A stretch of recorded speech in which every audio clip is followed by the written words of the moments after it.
तेरी हिम्मत कैसे हुई मेरी बीवी पर बुरी नज़र डालने की? मुझे तो ये सोच सोच कर ही शर्म आ रही है कि मैं तुझ जैसे बाप की इकलौती औलाद हूँ। काश माँ की जगह तू ही मर चुका होता, तो आज मुझे ये दिन तो ना देखना पड़ता। शहबाज गुस्से से बिफर कर बेल्ट से अपने ही सगे बाप को जानवरों की तरह पीट रहा था। शोर शराबे की आवाज़ सुनकर आस पड़ोस वाले भी इकट्ठे होने लगे थे। बूढ़ा साकिब बाबा जो अभी अभी जायनमाज से उठकर कमरे से बाहर निकले थे, तो बेटे ने इन्हें गिरेबान से पकड़कर ज़मीन पर गिराया था। इनके हाथ में मौजूद तस्बीह छूटकर दूर ज़मीन पर जा गिरी थी। वो बुखलाए हुए अंदाज में हाँफते हुए खुद को बेटे से छुड़वाते और एक ही बात पूछे जा रहे थे कि शहबाज पुत्र, क्या बात है? मैंने क्या किया है? तू क्यों मुझे मार रहा है? बेटा, मैं तो तेरा बाप हूँ, कुछ तो लिहाज कर। ऐसे कई अल्फाज बूढ़ा बाप बोले जा रहा था, मगर शहबाज पर तो जैसे भूत सवार था। सामने दरवाजे के पास खड़ी इसकी बीवी सीने पर हाथ बांधे इसे बगौर देख रही थी। इसके चेहरे पर एक सुकून भरी मुस्कुराहट थी। शहबाज जब बाप को मार मार कर थक चुका तो एक बार फिर ज़मीन पर गिरे हुए बाप को उठाया और हकारत भरे लहजे में बोला, अब्बा, बंद कर अपना ये अच्छा बनने का ढोंग। जानता हूँ जितना तू दीनदार और पांच वक्ता नमाजी है, मेरे पीठ पीछे मेरी ही बीवी को गलत नज़रों से देखता है। क्या तुझे शर्म ना आई अपनी बेटी जैसी बहू पर गंदी नज़र डालते हुए? शहबाज तो फट ही पड़ा था। बूढ़े बाप ने जब बेटे के मुंह से ये सुना तो इसकी आंखें हैरत से फटी की फटी रह गईं। वो तो गोया तड़प ही उठे थे। फौरन नफ़ी में सर हिलाते हुए बुखलाकर कहने लगे, ये झूठ है। मैं ऐसा सोच भी नहीं सकता। दरवाजे पर खड़ी पड़ोस की औरतों ने जब ये माजरा सुना तो कानों को हाथ लगाकर रह गईं। साकिब बाबा को आखिर कौन नहीं जानता था। पूरा गांव ही इनका तरफदार था। वहाँ मुकीम लोगों ने अपनी उम्र का एक हिस्सा इनके साथ गुजारा था। वो इनकी आदत से वाकिफ़ थे। आज तक साकिब बाबा ने कभी अपनी बीवी की आंखों में आंखें डालकर बात ना की थी। वो इंतहाई इज्जतदार और नेक शख्स थे, सबकी इज्जत किया करते। मोहल्ले के लोगों को साकिब बाबा अपने सगों जैसे अजीज थे। मगर आज जो तोहमत इनके सगे बेटे ने इन पर लगाई थी, वो सुनकर सबके होश उड़ चुके थे। मोहल्ले के चंद लोग आगे बढ़कर बाबा के हक में बोलने लगे, तो शहबाज ने फौरन इन्हें चुप करवाकर ये कहते हुए वहाँ से रफू चक्कर करा दिया कि ये हमारे घर का मामला है, आप लोग इसमें दखल अंदाजी ना करें। ना चाहते हुए भी वहाँ से मजमा हट चुका था। साकिब बाबा मारे सदमे के कुछ बोल भी नहीं पा रहे थे। उन्होंने शिकवा कुना नज़रों से बहू को देखा जो हकारत से इनको देखते हुए घूर रही थी। बूढ़े बाप की आंखों में उस पल आंसू आए थे। इनका वजूद कपकपाने लगा था। वो कहने लगे कि बेटा, सारी उम्र मैंने सिर्फ इस मोहल्ले में इज्जत ही कमाई थी और आज तुमने भी वो मलिया मेट कर दी। तुमने मेरे साथ ज़िंदगी के 35 साल गुजारे हैं, जबकि तुम्हारी बीवी को इस घर में आए सिर्फ 5 साल हुए हैं। तुमने इसकी बात पर यकीन कर लिया और मैं, जो तुम्हारा सगा बाप था, जिसने तुम्हें बचपन में कभी अपनी माँ से भी बदतमीज़ी से बात ना करने दी, हमेशा नज़रें नीचे रखकर चलने की तलकीन की, उसी पर तुम ये इल्ज़ाम लगा बैठे हो। साकिब बाबा के अल्फाज में इस कदर दर्द था कि एक पल को शहबाज झुरझुरी लेकर रह गया। इसकी गिरफ्त बाप के गिरेबान से ढीली होने लगी। शायद वो शशोपंच का शिकार हो चुका था। जब पीछे खड़ी फिरदौस ने यह मंजर देखा और मामला अपने हाथ से निकलता हुआ देखा तो फौरन आगे बढ़ी और रोते हुए शौहर से कहने लगी, बस यही तो शहबाज से गलती हो गई। इतने सालों से आपने इसकी आंखों पर यह पट्टी जो बांध रखी थी, आपके कहने का मकसद है कि मैं झूठ बोल रही हूँ। क्या कोई औरत इस हद तक भी गिर सकती है जो अपनी ही इज्जत दांव पर लगा दे? आखिर मुझे क्या मिलेगा ऐसा करके? फिरदौस धाड़े मार मार कर रोने लगी थी। शहबाज की नज़र इसके कपड़ों पर गई जो जगह जगह से नोचे जा चुके थे। बहरहाल इसने एक बार फिर अपने बाप को मुश्तल होकर अंधाधुंध मारना शुरू कर दिया और घर से बाहर निकाल दिया। बूढ़ा बाप मुंह के बल जमीन पर गिरा था। इनका वजूद दर्द से चूर था। यूं लगता था जिस्म की एक एक हड्डी टूट चुकी हो। आंखों से आंसू तवातर से बह रहे थे। वो ज़मीन से उठे और अल्लाह अकबर कहते दीवार से टेक लगाकर बैठ गए। वो हाँफ रहे थे। उसी पल मोहल्ले के कई घरों से औरतें और मर्द बाहर आए और बाबा जी को अपने घर ले जाने लगे, मगर बाबा ने इनके साथ जाने से मना कर दिया और बोले कि तुम सबका बहुत बहुत शुक्रिया, मगर मैं यहाँ रुक कर मज़ीद अपनी बेइज्जती नहीं करवा सकता। मेरे किरदार पर मेरा खुदा गवाह है। इतना कहकर वो बाबा वहाँ से उठे और लड़खड़ाते हुए एक सिमत को चल दिए। शहबाज बीवी को सीने से लगाकर दिलासे दे रहा था, जो रोते हुए शौहर से लिपट कर रुदात सुना रही थी, जबकि अंदर ही अंदर इसका दिल खुशी से नाच रहा था। फिरदौस एक आज़ाद ख्याल लड़की थी, पढ़ी लिखी थी और शहबाज से इसकी पसंद की शादी थी। वो और शहबाज एक यूनिवर्सिटी में साथ पढ़ते थे। वहाँ इनके और भी लड़के लड़कियाँ दोस्त थे। शादी के बाद शहबाज तो सभी दोस्तों से कट कर रह गया था और अपना सारा ध्यान नई नौकरी पर दे रहा था। मगर फिरदौस अभी भी शहबाज के जाने के बाद सारा सारा दिन दोस्तों के साथ बातों में लगी रहती। साकिब बाबा ने पहले तो ध्यान ना दिया, मगर जब एक रोज़ फिरदौस के लड़के दोस्त शहबाज की गैर मौजूदगी में घर तक आ गए तो साकिब बाबा इन्हें गेस्ट रूम में बिठाने लगे। मगर तभी फिरदौस फौरन इन्हें टोक कर उन लड़कों को अपने बेडरूम में ले गई। साकिब बाबा के लिए ये बात हैरानकुन थी। आखिर वो एक दीनदार शख्स थे। इनकी बेतकल्लुफ़ी और बाहर तक आती हंसी मजाक की आवाज़ें सुनकर वो अंदर ही अंदर कोड़ने लगे। इनके जाने के बाद फिरदौस को समझाया कि ये नामहरम हैं, अच्छी बेटियां लड़कों से दोस्तियां नहीं रखती। मगर फिरदौस ने तो इस बात को अना का मसला बना लिया था। वो कहने लगी कि आप मेरे किरदार पर शक कर रहे हैं, मुझे शहबाज की नज़रों में गिराना चाहते हैं। साकिब बाबा कुछ कहते फिरदौस पहले ही मतलब अखज़ कर चुकी थी। फिर क्या था, इसने तो ज़िद से सबको घर बुलाना शुरू कर दिया और इनके दरमियान बैठकर बेबाकी से बातें करने लगी। उस रोज़ साकिब बाबा ने गुस्से से बहू पर हाथ उठाने की भी कोशिश की थी। आखिर को ये इनका घर था, भला वो गैर मर्दों का आना जाना कैसे बर्दाश्त कर सकते थे। कोई पूछता तो क्या कहते, मेरी बहू के दोस्त आए हैं। फिरदौस ने तभी सुसर से बदला लेने की ठान ली और फिर ये सारा ड्रामा रिचा दिया। सुसर से तो अब इनकी जान छूट चुकी थी।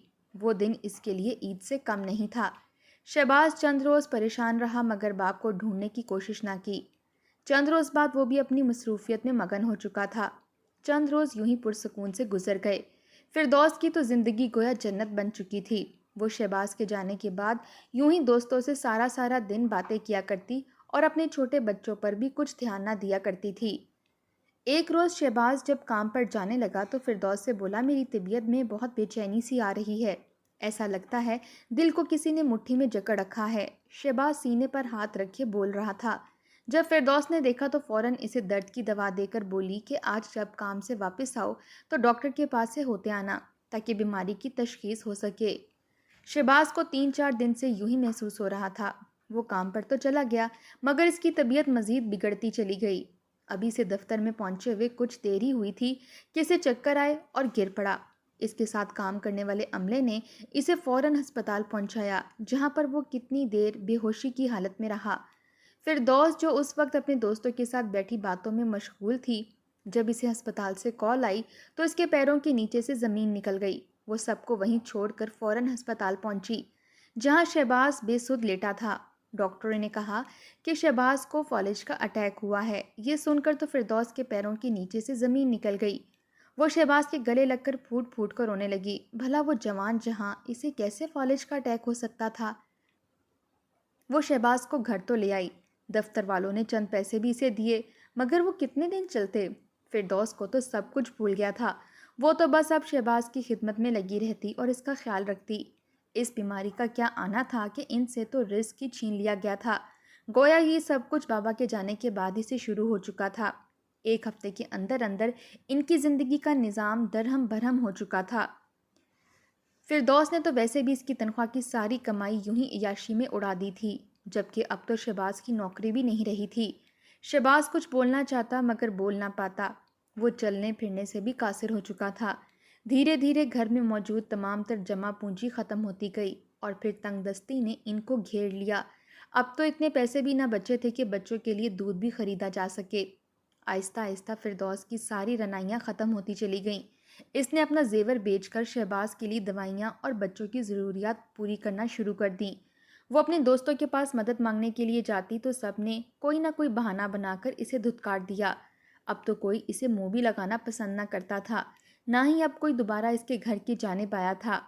इसने धीरे धीरे करके अपना तमाम तर जेवर बेच दिया और फिर जब हालात तंग होने लगे तो नौकरी की तलाश में निकल पड़ी, क्योंकि बच्चों का पेट तो पालना ही था। इसने कई जगह नौकरी के लिए अप्लाई किया मगर हर कोई तजर्बा मांगता था, किसी ने भी इसको नौकरी ना दी। इसने मोहल्ले के स्कूल में पढ़ाना भी शुरू कर दिया, मगर वहाँ के उस्ताद ने जब इसे देखा तो इसे बुरी नज़रों से घूरने लगा। بار بار کوشش کرتا کہ وہ فردوس کو چھو سکے۔ فردوس نے خود کو بچانے کی کوشش کی اور مجبوراً وہاں جا کر پڑھاتی رہی، مگر وہ 10 دن سے زیادہ ٹک نہ سکی، کیونکہ ایک روز چھٹی کے بعد پرنسپل نے اسے اپنے آفس میں بلا لیا اور دیکھتے ہی دیکھتے اس کی عزت پر حملہ کرنے لگا۔ مگر کسی نہ کسی طرح فردوس اپنی عزت بچا کر وہاں سے بھاگ نکلی تھی۔ وہ روتے ہوئے بھاگ آئی تھی، بے ساختہ اس کی نظروں کے سامنے سسر کا چہرہ آیا تھا، جس پر اس نے الزام لگایا تھا کہ وہ اس کی عزت پر ہاتھ ڈالنا چاہتا ہے۔ وہ روتے ہوئے گھر آئی تھی۔ شہباز اسے دیکھ کر پریشان ہو گیا تھا، مگر آخر کیسے پوچھتا کہ اسے کیا ہوا ہے، وہ کیوں رو رہی ہے۔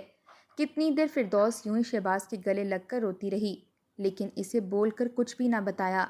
اب تو نوبت یہاں تک آ چکی تھی کہ گھر میں فاقے پڑنے لگے تھے۔ بچے بھوک سے بلک رہے تھے اور بار بار ماں سے کھانا مانگ رہے تھے، مگر فردوس انہیں کھانا کہاں سے لا کر دیتی؟ اب تو اس کے پاس ایک دانہ بھی موجود نہ تھا۔ فردوس نے محلے والوں سے بھی مدد مانگنا چاہی۔ ان کے سامنے گڑ گڑا کر ہاتھ جوڑ دیے کہ خدارا ہماری مدد کریں، ہمارے گھر میں کھانے کے لیے کچھ بھی نہیں بچا اور بچے بھوک سے بلک رہے ہیں۔ مگر سب نے انہیں ایک نظر ڈال کر گھر سے نکال دیا۔ سب کے دل میں ان کے لیے نفرت بھر چکی تھی۔ جو کچھ انہوں نے ساقی بابا کے ساتھ کیا تھا، اس کے بعد کسی کے دل میں بھی ان کے لیے رحم موجود نہ تھا۔ کچھ لوگوں نے تو یہاں تک بھی کہہ دیا کہ تم لوگوں کو ساقی بابا کی بد دعا لگی ہے، تم لوگوں نے ساقی بابا کے ساتھ اچھا نہیں کیا تھا، تو تم لوگوں سے خدا نے رزق اٹھا دیا ہے۔ وہ بھولے بھالے معصوم بابا تم لوگوں کے لیے ہمیشہ دعا گو ہی رہتے تھے۔ ان جیسے نیک اور دیندار انسان ہر وقت دعا کرتے رہتے تھے کہ ان کے بچے سلامت رہیں، مگر اب جب وہی گھر سے نکل گئے تو تنگ دستی تو آنی ہی تھی۔ ابھی بھی وقت ہے، اپنے گناہوں کی معافی مانگ کر ساقی بابا کو گھر لے آؤ، شاید تم لوگوں کی پریشانیاں کچھ کم ہو سکے۔ فردوس سوچ میں پڑ چکی تھی اور خالی ہاتھ واپس گھر آ گئی۔ گھر آئی تو بھوکے بچوں کا چہرہ دیکھ کر اس کا دل کٹنے لگا۔ آخر کار وہ اس نتیجے پر پہنچی۔ وہ بستر پر لیٹے شہباز کے پاس جا کر کہنے لگی کہ شہباز، مجھے نہ تو نوکری مل رہی ہے اور نہ ہی کوئی رشتہ دار ہماری مدد کرنے کو تیار ہے۔ اب جو کچھ کرنا ہے مجھے ہی کرنا ہے۔ اب بچوں کے پیٹ پالنے کی خاطر اتنا تو مجھے کرنا ہی پڑے گا۔ شہباز کچھ سمجھ نہیں سکا کہ آخر فردوس کے دماغ میں چل کیا رہا ہے۔ اتنا برا وقت آ چکا تھا کہ فردوس نے اپنے شوہر کو ایک پرانی سی ریڑھی میں ڈالا اور اپنے ساتھ لے جا کر سڑکوں پر چلنے لگی۔ اس روز اس کی آنکھوں میں آنسو آئے تھے۔ وہ خود کو ایک چادر میں لپیٹے ہوئے تھی۔ لوگ اسے طرح طرح کی نظروں سے گھور رہے تھے۔ ان کی نظریں اسے اپنے وجود میں اترتی ہوئی محسوس ہو رہی تھی۔ ایسے لگتا تھا جیسے وہ نظریں اس کی روح کے آر پار جا رہی ہیں، مگر وہ سر جھکائے آنسو پہنچتی ہوئی لوگوں کے آگے ہاتھ پھیلائے کھڑی تھی۔ اس کے شوہر کی حالت دیکھ کر کچھ لوگوں کو ترس آتا اور وہ اس کے ہاتھ پر 10-20 روپے رکھ دیا کرتے۔ کچھ تو زبردستی اس کا ہاتھ پکڑنے کی کوشش بھی کرتے۔ آخر فردوس ایک جوان اور خوبصورت لڑکی قسمت کی ماری تھی، لیکن اس کا حلیہ ایسا ہو چکا تھا، آج اسے احساس ہوا تھا کہ مرد کی گندی نظر کیسی ہوتی ہے۔ جب کوئی مرد میلی نگاہ سے ایک عورت کو دیکھتا ہے تو اس پر کیا بیتتی ہے۔ اس کا سسر تو بے قصور نیک انسان تھا، جس پر الزام لگا کر وہ اسے گھر سے نکلوا چکی تھی۔ اتنی ہی اسے روز بھیک ملتی کہ وہ اپنا اور شہباز اور بچوں کا پیٹ پال سکے، مگر کبھی کبھار اسے فاقہ بھی کرنا پڑتا۔ بامشکل اتنا ہی کھانا جڑ پاتا جس سے بچوں کا پیٹ بھر سکتا۔ چند روز گزر گئے۔ اب اسے شوہر کے ساتھ لے جا کر بھیک مانگتے ہوئے شرم نہیں آتی تھی۔ وہ دونوں ہی احساس کمتری کا شکار تھے۔ ان کی آنکھوں میں تو گویا آنسو ہی سوکھ چکے تھے۔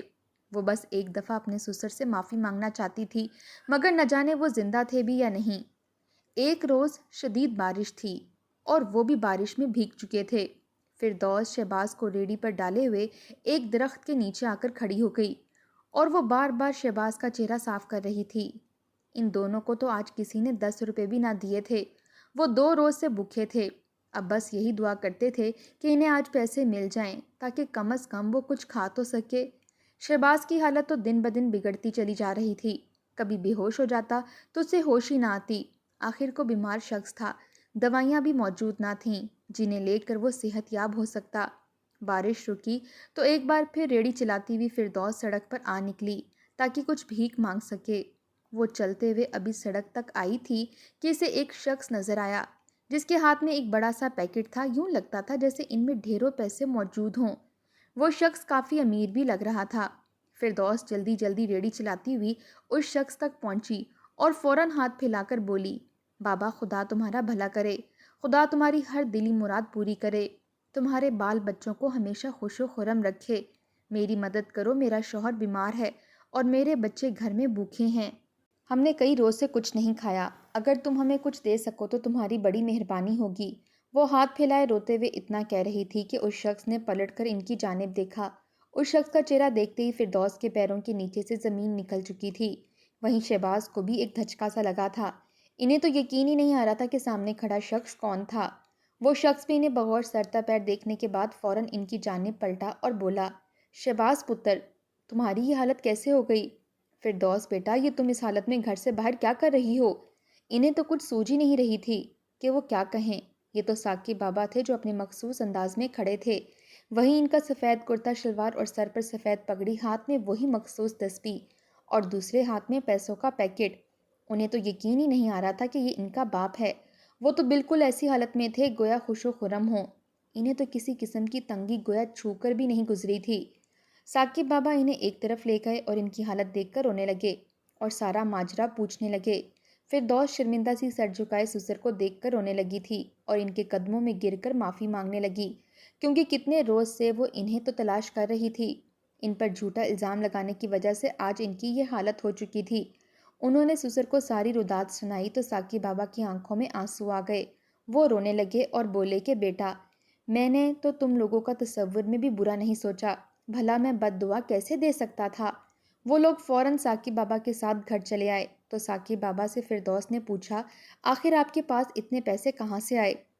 ثاقب بابا بتانے لگے کہ میں جب اس گھر سے نکل کر باہر گیا تو کئی روز یوں ہی مسجد میں بیٹھ کر گزار دیے۔ ایک روز جب مسجد میں بھی کسی نے کھانے کو کچھ نہ دیا تو میں باہر درخت سے پھل توڑنے کے لیے گیا۔ میرے پاس کوئی ٹھکانہ نہ تھا سوائے مسجد کے۔ میرے دن رات عبادت میں گزر رہے تھے۔ میں مسجد سے باہر نکلا تو مجھے ایک شخص مل گیا، میرے بچپن کے دوست کا بیٹا، جو کتنے عرصے سے مجھے ہی ڈھونڈ رہا تھا۔ دراصل میرے دوست کو مدد درکار تھی، اسے لاکھوں روپے کی ضرورت تھی۔ اس وقت 1,00,000 روپیہ بھی کروڑ کے برابر ہوا کرتا تھا۔ میں نے اپنی وراثت میں ملی زمین بیچ کر اپنے دوست کی مدد کی تھی۔ اس کے بعد اس کا کاروبار ٹھیک ہو گیا اور وہ وہاں سے دوسرے ملک چلا گیا، مگر آج وہ اپنے احسان کا بدلہ چکانا چاہتا تھا۔ جب اس کے بیٹے نے مجھے دیکھا تو فوراً اپنے ساتھ گھر لے گیا اور کہنے لگا کہ آج ہم جس مقام پر ہیں صرف اور صرف آپ کی وجہ سے ہی ہیں۔ اس کے بعد انہوں نے مجھے کئی روز تک اپنے گھر میں رکھا اور بالکل یوں خیال رکھا گویا میں ان کا سگا ہوں۔ انہوں نے میرے آرام کا خیال رکھا۔ مجھے ان کے ہاں زیادہ دن رہنا اچھا نہ لگا، تو جب میں ان کے گھر سے نکلنے لگا تو میرے دوست نے مجھے شکریہ کے طور پر 1,00,00,000 روپیہ انعام دے دیا۔ اس کا کہنا تھا کہ یہ تمہارے احسان کا تھوڑا بہت بدلہ ہے، اور میں پیسے لے کر کھڑا یہی سوچ رہا تھا کہ ان پیسوں کا کیا فائدہ جب میرے بچے ہی میرے ساتھ نہیں۔ شہباز اور فردوس نے جب یہ سنا تو ان کے سر شرم سے جھک گئے تھے۔ وہ ہاتھ جوڑ کر اپنے باپ سے معافی مانگنے لگے۔ فردوس ان کے قدموں میں گر گئی تھی اور پھر ساری سچائی اس نے شہباز کو بھی بتا دی۔ شہباز کو غصہ آیا تھا، وہ منمنا رہا تھا مگر کچھ بھی بول نہیں سکتا تھا۔ ثاقب بابا نے سچے دل سے بیٹے اور بہو کو معاف کر دیا اور پھر ان پیسوں سے اپنے بیٹے کا علاج کروایا۔ کچھ عرصے میں شہباز دوبارہ اپنے پیروں پر کھڑا ہو گیا۔ فردوس بھی کافی بدل چکی تھی، البتہ ثاقب نے ٹھیک ہو کر باپ کے قدموں میں گر کر معافی ضرور مانگی تھی۔ گھر میں خوشیاں اور رونقیں لوٹ آئی تھیں۔ ہر مشکل کے بعد آسانی ہوتی ہے۔ اگر والدین کا سایہ سروں پر سلامت رہے تو مشکل میں بھی انسان کی ہمت نہیں ٹوٹتی۔